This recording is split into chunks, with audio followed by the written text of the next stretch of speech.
ಯುದ್ಧ ರಂಗದಲ್ಲಿ ದೇವಾರಾಧನೆ.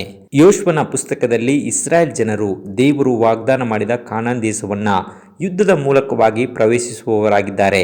ಆದರೆ ಆ ಯುದ್ಧಕ್ಕೆ ಯಾವ ರೀತಿಯಲ್ಲಿ ತಯಾರಾಗುವವರಾಗಿದ್ದಾರೆ ಎಂದರೆ, ಇಸ್ರಾಯೇಲ್ ಜನರು ಯೋರ್ದಾನ್ ಹೊಳೆಯನ್ನ ದಾಟಿದ ನಂತರ ಕಾನಾನ್ಯರ ಜೊತೆಯಲ್ಲಿ ಯುದ್ಧ ಮಾಡಲು ಆಯುಧಗಳನ್ನು ಸಿದ್ಧ ಮಾಡಿಕೊಳ್ಳಿರಿ ಎಂದು ಹೇಳದೆ, ಯೋಶ್ವನ ಪುಸ್ತಕ 5ನೇ ಅಧ್ಯಾಯ 2 ಮತ್ತು 3ನೇ ವಚನಗಳನ್ನು ಓದುವುದಾದರೆ, ಆ ಸಮಯದಲ್ಲಿ ಯೆಹೋವನು ಯೋಶ್ವನಿಗೆ, ನೀನು ಕಲ್ಲಿನ ಚೂರಿಗಳನ್ನು ಮಾಡಿಕೊಂಡು ಇಸ್ರಾಯೇಲರಲ್ಲಿ ತಿರುಗಿ ಸುನ್ನತಿ ಮಾಡು ಎಂದು ಹೇಳಲು, ಅವನು ಕಲ್ಲಿನ ಚೂರಿಯನ್ನ ಮಾಡಿಕೊಂಡು ಸುನ್ನತಿ ಗುಡ್ಡದಲ್ಲಿ ಇಸ್ರಾಯೇಲರಿಗೆ ಸುನ್ನತಿ ಮಾಡಿದನು. ಯಾಕೆಂದರೆ ಐಗುಪ್ತದಿಂದ ಬಂದ ಇಸ್ರಾಯೇಲರ ಯುದ್ಧ ವೀರರಾಗಿದ್ದ ಗಂಡಸರು ದೇವರಿಗೆ ತಿರುಗಿ ಬಿದ್ದು ಪಾಪ ಮಾಡಿದ ಕಾರಣ ಅವರನ್ನ ಅರಣ್ಯದಲ್ಲಿಯೇ ಸಂಹರಿಸಲಾಯಿತು.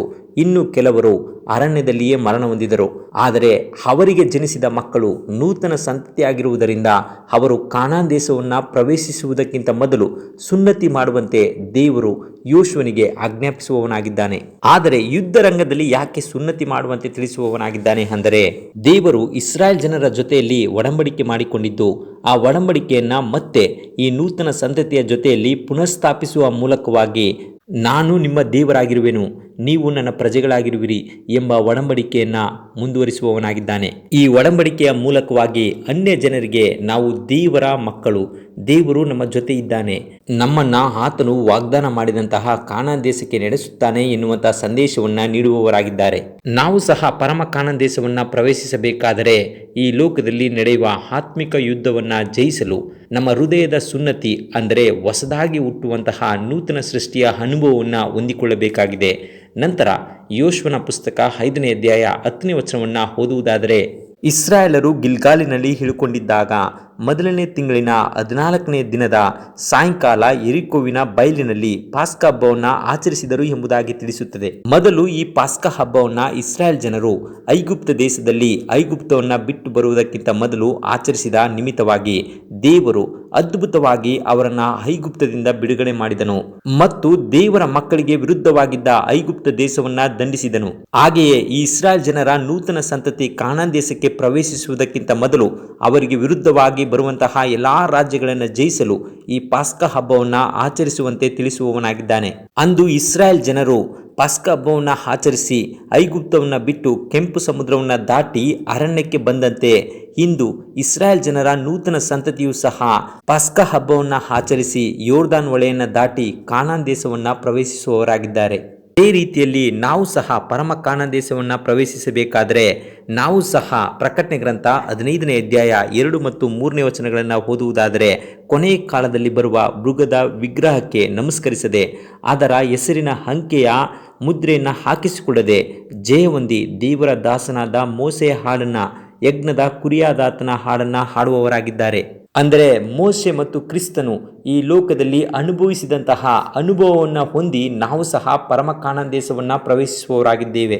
ಆವಾಗ ಪ್ರಕಟಣೆ ಗ್ರಂಥ 19ನೇ ಅಧ್ಯಾಯ 9ನೇ ವಚನದಲ್ಲಿ ತಿಳಿಸುವಂತೆ ಯಜ್ಞದ ಕುರಿಯಾದಾತನ ವಿವಾಹದ ಔತಣಕ್ಕೆ ನಾವು ಭಾಗವಹಿಸುವವರಾಗಿದ್ದೇವೆ. ಹೀಗೆ ಇಸ್ರಾಯೇಲ್ ಜನರು ಯೋಶ್ವನ ನಾಯಕತ್ವದಲ್ಲಿ ಯೆರಿಕೋ ಮತ್ತು ಹಾಯಿ ಪಟ್ಟಣಗಳನ್ನು ಜಯಿಸಿದ ನಂತರ ಯೋಶ್ವನ ಪುಸ್ತಕ 8ನೇ ಅಧ್ಯಾಯ 30ರಿಂದ 32 ತನಕ ನಾವು ಓದುವುದಾದರೆ, ಇಲ್ಲಿ ದೇವರು ಯೋಶ್ವನಿಗೆ ಆಜ್ಞಾಪಿಸಿದಂತೆಯೇ ಹುಟ್ಟು ಕಲ್ಲಿನಿಂದಲೇ ಒಂದು ಯಜ್ಞವೇದಿಯನ್ನು ಕಟ್ಟಿಸಿ ಅದರ ಮೇಲೆ ಸಮಾಧಾನದ ಬಲಿಯನ್ನು ಅರ್ಪಿಸಿ ಆ ಕಲ್ಲಿನ ಮೇಲೆಯೇ ದೇವರ ಆಜ್ಞೆಗಳನ್ನು ಬರೆಸುವವನಾಗಿದ್ದಾನೆ.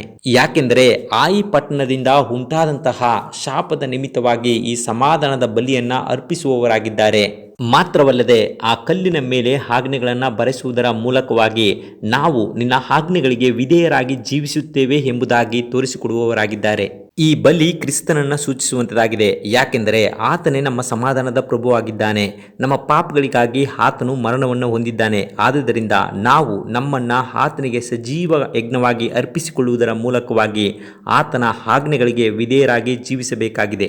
ಹೀಗೆ ಇಸ್ರಾಯೇಲ್ ಜನರು ದೇವರು ನಮ್ಮ ಮಧ್ಯದಲ್ಲಿ ವಾಸಿಸಬೇಕು ಅನ್ನುವುದಕ್ಕೋಸ್ಕರ ಯೋಶ್ವನ ಪುಸ್ತಕ 18ನೇ ಅಧ್ಯಾಯ 1ನೇ ವಚನದಲ್ಲಿ ದೇವದರ್ಶನ ಗುಡಾರವನ್ನು ನಿಲ್ಲಿಸುವವರಾಗಿದ್ದಾರೆ. ಅದೇ ರೀತಿಯಾಗಿ ಈ ಲೋಕದಲ್ಲಿ ನಾವು ಜೀವಿಸುವಾಗ ನಮ್ಮ ಚಿಂತನೆ ಆಲೋಚನೆಗಳು ಪರಲೋಕದ ದೇವದರ್ಶನ ಗುಡಾರದಲ್ಲಿ ನಮ್ಮ ಮಹಾಯಾಜಕನಾಗಿರುವ ಕ್ರಿಸ್ತನ ಕಡೆಗೆ ನಾವು ನೋಡುವಂತವರಾಗಿರಬೇಕು.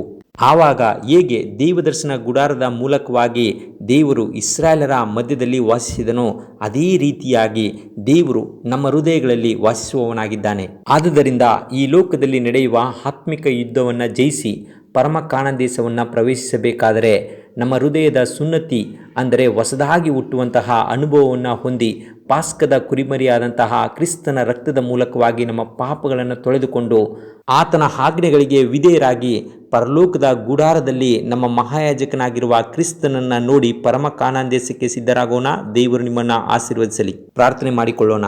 ಪರಲೋಕದ ದೇವರೇ, ಈ ಲೋಕದಲ್ಲಿ ನಾವು ಪಾಪಿಗಳಾಗಿರುವಾಗ ನಿನ್ನ ಒಬ್ಬನೇ ಮಗನಂತ ಯೇಸು ಸ್ವಾಮಿಯ ರಕ್ತದ ಮುಖಾಂತರವಾಗಿ ನಮ್ಮ ಪಾಪಗಳನ್ನು ತೊಳೆದು ನಿನ್ನ ಆಜ್ಞೆಗಳಿಗೆ ವಿಧೇಯರಾಗಿ ಪರಲೋಕ ರಾಜ್ಯಕ್ಕೆ ಸಿದ್ಧರಾಗಲು ಸಹಾಯ ಮಾಡು ಎಂಬುದಾಗಿ ಯೇಸು ಸ್ವಾಮಿ ಹೆಸರಿನಲ್ಲಿ ಪ್ರಾರ್ಥಿಸಿ ಬೇಡುವವರಾಗಿದ್ದೇವೆ ನಮ್ಮ ತಂದೆಯೇ, ಆಮೇನ್.